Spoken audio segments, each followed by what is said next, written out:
খুবই উৎসব মুখর পরিবেশে উৎসবের আনন্দ ধারায় আমরা বড়দিন পালন করার জন্যে সব দিক দিয়ে প্রস্তুত হয়ে গেছি। আমাদের গির্জাগুলো সাজানো হয়ে গেছে, আমাদের ঘর বাড়িগুলো আমরা সাজিয়েছি। রাত হলেই দেখা যায় আকাশে জ্বলন্ত তারা। এবছর একটা ভিন্ন প্রেক্ষাপটে আমরা বড়দিন পালন করছি। অন্যান্য বৎসরের চেয়ে এবার বড়দিনের আবেদন অনেক অনেক গুণে বেশি, কারণ এই বড়দিনের মধ্য দিয়ে আমরা মহান জুবলি বর্ষে প্রবেশ করতে যাচ্ছি। 2025 খ্রিস্টাব্দ, যিশুর জন্মের 2025তম বার্ষিকী। এবারের বড়দিন অনেক আনন্দের বড়দিন, অনেক খুশির বড়দিন। যিশুর জন্মদিন মানে আমাদের জন্মদিন। 25শে ডিসেম্বর আমাদের সবার জন্মদিন। এ কারণে আমরা এত আনন্দ সহকারে আমাদের সবচেয়ে বড় উৎসব আমরা করে থাকি। বড়দিন উপলক্ষটা অনেক বড়, এবং কারণ যিশু আমাদের মাঝে এসেছেন, ঈশ্বর আমাদের মাঝে এসেছেন, এবং এই উপলক্ষকে সার্থক করার জন্যে আমরা সবাই স্বতঃস্ফূর্তভাবে প্রস্তুত আছি। যিশু যখন জন্ম নেন বেথলেহেমে, তার একটা জায়গা হয় নাই, সেই গোয়াল ঘরে তাকে জন্ম নিতে হয়েছে।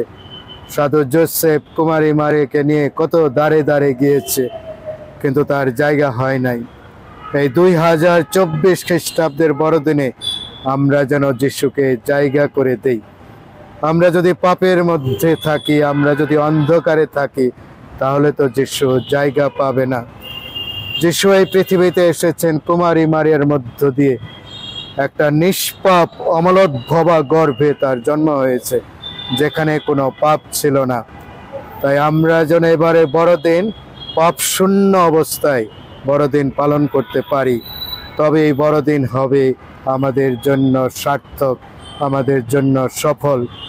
শেষে ছোট্ট একটা বড়দিনের গল্প দিয়ে স্টার মিডিয়ার মধ্য দিয়ে আমি শেষ করতে চাই, এবং সেই গল্পটা হলো যিশু যখন জন্ম নিলেন, যাতনা ভোগ করলেন, মৃত্যুবরণ করলেন, স্বর্গে পুনরুত্থান করলেন, স্বর্গে চলে গেলেন, তখন মহাদূত গাব্রিয়েল তাকে জিজ্ঞেস করলো যে যিশু, তুমি মানুষের জন্য কত কিছু না করেছ, নিজের জীবন দিয়েছ, সমস্ত নির্যাতন অপমান সহ্য করেছ, এই কথাটা কি মানুষ জানে?